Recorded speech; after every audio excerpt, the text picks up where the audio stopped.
रतिया की जब रजनी गंधा फुलाई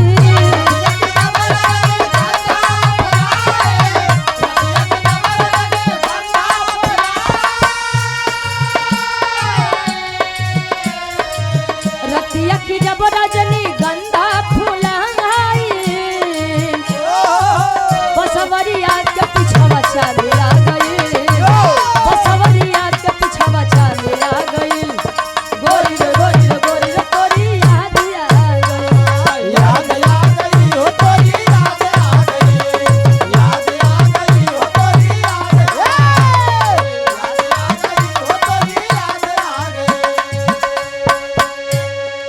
कहे रतिया की जब रजनी गंधा फुलाई बसवरिया के पिछवा चांद आ गई आ गोरी रे गोरी तोरी याद आ गई वाह पहले चांद तोरी देख के आदमी के अपने प्रेमिका के याद आ जाओ जोने दिन अनहरिया पा के आ जाए तब मंजीत भैया तब अनियारा देख के याद आई जाए तब अनहरा देख के आ जाए तुम क्यों के याद किए का हो तब कहा था तरह से बढ़िया कवि जी फर्ज में लिखते हैं बिटिया अरदास करे मंच के माध्यम से हर महफिल में आकर के आप महफिल में चार चांद लगाने का कार्य करते हैं। आवा भवानी यह धरती पर या सरजमी पर तोहार बड़ी जरूरत बा कैसे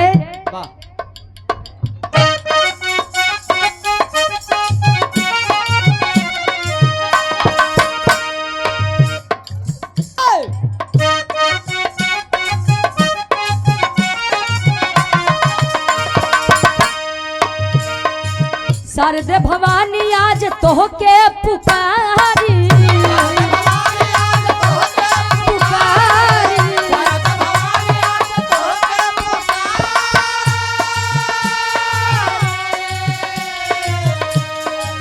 शारदे भवानी आज तोहके पुकारी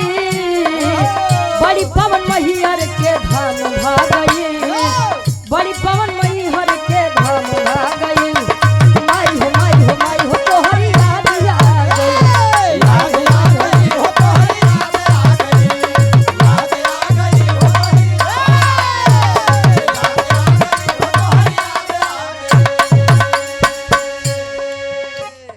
माने के बात बा माने लता देवी देवता नहीं मानता पाथर भक्ति बा विश्वास बा तो लोग पत्थर में भी साक्षात ईश्वर का रूप खोज लेते हैं। ये विश्वास है रहे ईश्वर के प्रति प्रेम रहे जौन प्रयागराज महाकुंभ में भारत देश के तो बात छोड़ा विदेशों से आदमी आए प्रयागराज महाकुंभ में स्नान करे बदे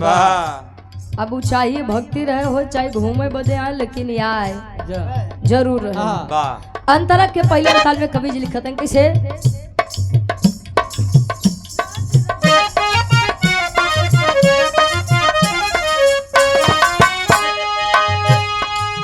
राग रगनिया के मधुमेह बनावा राग रगनिया के मधुमेह बनावा महफिल में बीड़ा के तार झमकावा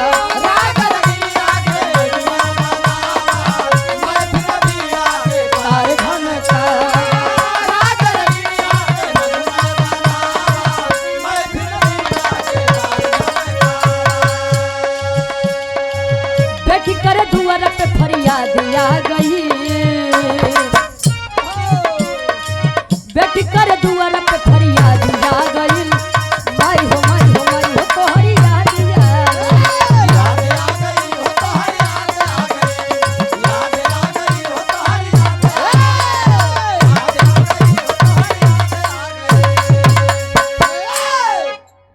कहा जाता है महतारी के प्रेम इस संसार में सबसे अलग बा। लोग कहते हैं कि जन्मदायिनी माँ से बढ़कर कोई देवी नहीं और पिता से बढ़कर कोई देवता नहीं, लेकिन इस संसार में एक वह भी देवी होती है वह एक माँ होती है जिसको हमारी जन्मदायिनी भी माँ कहती है और आपकी जन्मदायिनी भी माँ ही कहती है। देखा दुल्हन के आगमन भवाई दरवाजे पर मंजीत भैया अब देखा आज तो ये बहु भोज बा 2-4 दिन बीते ता मेहरुआ ने पूजा करत ही जके कहीं हाँ दूर-दूरिया वाला कोहबर एक पूजा नहीं भाई। अरे हम दूर दूरिया पूजक बात करते हैं। सत्यनारायण स्वामी के कथा हुई दूर दूरिया छबोई हाँ। बा और कौन माई यहाँ बा चटपटा माई चटपटा माई आई जाए हाँ। हाँ हाँ तो भक्ति बाटे की जेके ई काकी दादी लोग मिल के और नए जोड़ा के आशीर्वाद या मानता माने के बाद एक एक करवावत है। बा कहो बड़े नसीब से ई दिन ये आदमी देखा था नहीं तो ढेर समाज में टारत है लेकिन आज तक तन पे पियरी नहीं लागत बा का मंजीत भैया। बा पहिरे अब जाने कब वो हरदी लागी बा चाहे जैसे अंतरा के दूसरे अंताल में कभी नहीं खत्म कैसे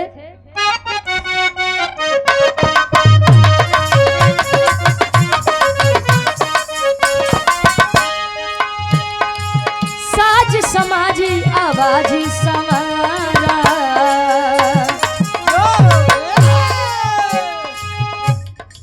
साज समाजी आवाजी सवारा गीत संगीत प्रीत रीत दे समारा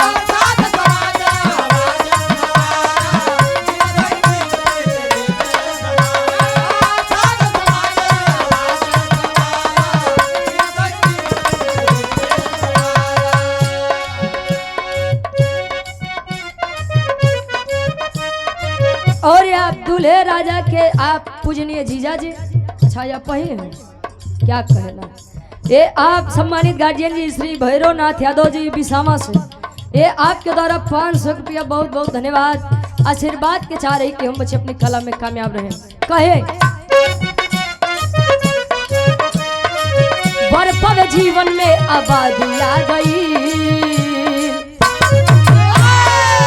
बर्फव जीवन में आबादी आ गई माई हो तोहरी याद आ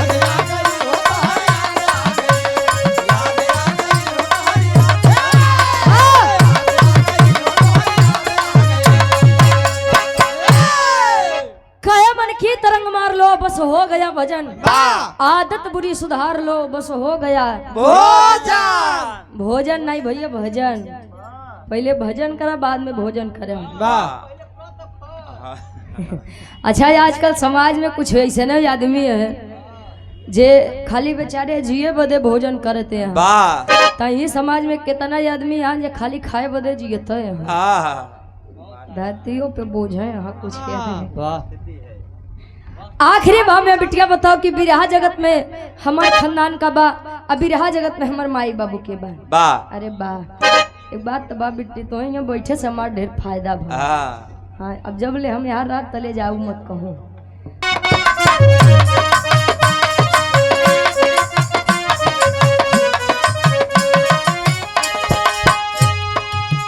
गुरुवर बिहारी राम लाल हर साए चंद्रिका कवि के गीत सबके मन के भाए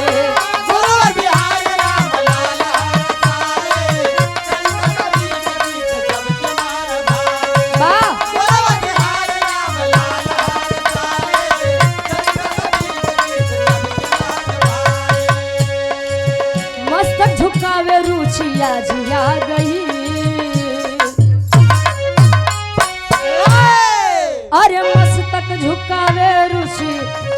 आज आ गई अरे माई हो तोहरी याद जा